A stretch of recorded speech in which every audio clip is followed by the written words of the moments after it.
Friend, मैं हूं विनोद। आज की इस वीडियो में हम एक्सेल में लुकअप एंड रेफरेंस में सॉर्ट फंक्शन के बारे में जानेंगे। जैसे कि यहाँ पे मैंने एक शीट बना के रखी है, मुझे इस डेटा को सॉर्ट करना है। जैसे कि मुझे इसे स्टैंडर्ड के हिसाब से सॉर्ट करना है, तो मैं क्या करूँगा, यहाँ पे सॉर्ट फार्मूला यूज़ कीजिए। और सबसे पहले तो जैसे कि एरे, तो इसमें मैं स्टैंडर्ड को मैं सिलेक्ट करूँगा। यहाँ से इस डेटा को सिलेक्ट करता हूँ, काउंट पूरा कीजिए और एंटर। तो इसमें स्टैंडर्ड के हिसाब से उसने डेटा को सॉर्ट कर दिया, जैसे कि 1 2 फिर 3 4 और 5। अगर आपको नेम के हिसाब से डेटा को सॉर्ट करना है तो मैं एरे में इस नेम को सिलेक्ट करूँगा, काउंट्स पूरा कीजिए और एंटर। सबसे पहले दिनेश, कविता, महेश, तो उस हिसाब से उसने डेटा को क्या कर दिया, सॉर्ट कर दिया। इसको मैं मॉडिफाई करता हूँ। जैसे कि अब मैं एरे में सभी पूरे डेटा को सिलेक्ट करता हूँ, अल्प विराम, जैसे कि सॉर्ट इंडेक्स। तो सॉर्ट इंडेक्स में क्या होगा कि जैसे कि रोल नंबर हमारा फर्स्ट इंडेक्स हो गया, name second, standard third, price 4 and price 2 5। तो आपको कौन सा कॉलम आपको सॉर्ट करवाना है। जैसे कि मैं यहाँ पे रखता हूँ जैसे कि रोल नंबर, तो मैं यहाँ पे लिख दूंगा 1 और एंटर। क्योंकि मैंने एरे पूरा सिलेक्ट किया था, पूरा डेटा, तो उसने रोल नंबर के हिसाब से डेटा को क्या कर दिया, सॉर्ट कर दिया। अभी मैं यहाँ पे जैसे कि इंडेक्स नंबर 2 कर देता हूँ, तो उसने नेम के हिसाब से डेटा को क्या कर दिया, सॉर्ट कर दिया। या फिर यहाँ पे इंडेक्स नंबर 3 ले लेता हूँ स्टैंडर्ड के हिसाब से, तो स्टैंडर्ड 1 3 और 4, और उसके हिसाब से डेटा को क्या कर दिया, उसने सॉर्ट कर दिया। आप फिर आगे अल्प विराम और सॉर्ट ऑर्डर। बाय डिफॉल्ट तो एसेंडिंग ऑर्डर आ रहा है। अगर आपको डिसेंडिंग ऑर्डर करना है तो क्या आएगा, एसेंडिंग करना है तो 1 और डिसेंडिंग करना है तो -1।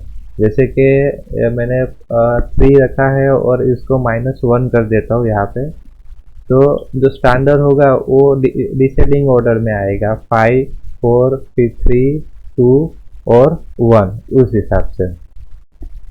फिर अल्प विराम करके सॉर्ट बाय कॉलम या सॉर्ट बाय रो।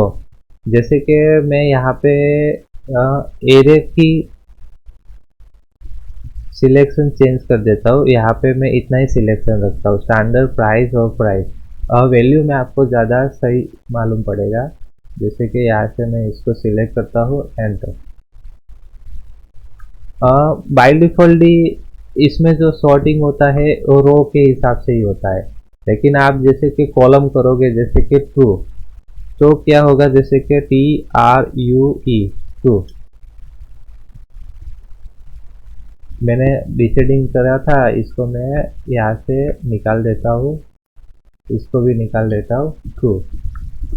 तो उसने क्या किया, कॉलम के हिसाब से डेटा को सॉर्ट कर दिया। जैसे कि 2 नंबर, फिर 500 नंबर और फिर 5000।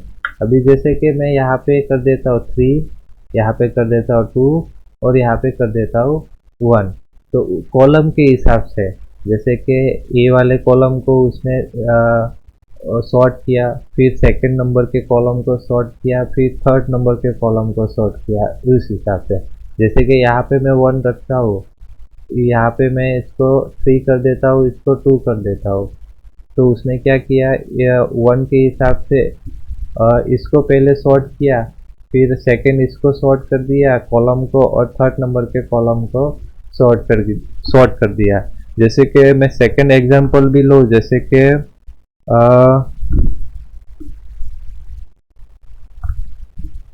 इसको मैं सिलेक्ट करता हूँ, कॉपी,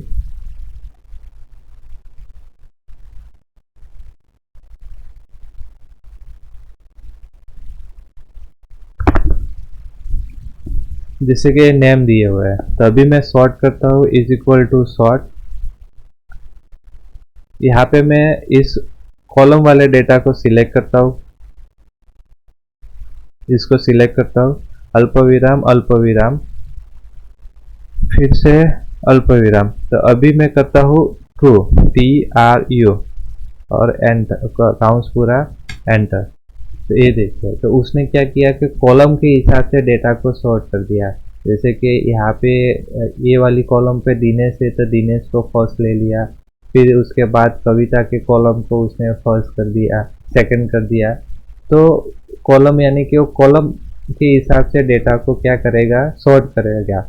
और बाय डिफ़ॉल्ट ही फॉल्स, सभी सॉर्ट के फॉर्मूला में बाय डिफ़ॉल्ट ही फॉल्स ही आएगा, यानी कि वो रो के हिसाब से ही डेटा को क्या करेगा, सॉर्टिंग करेगा।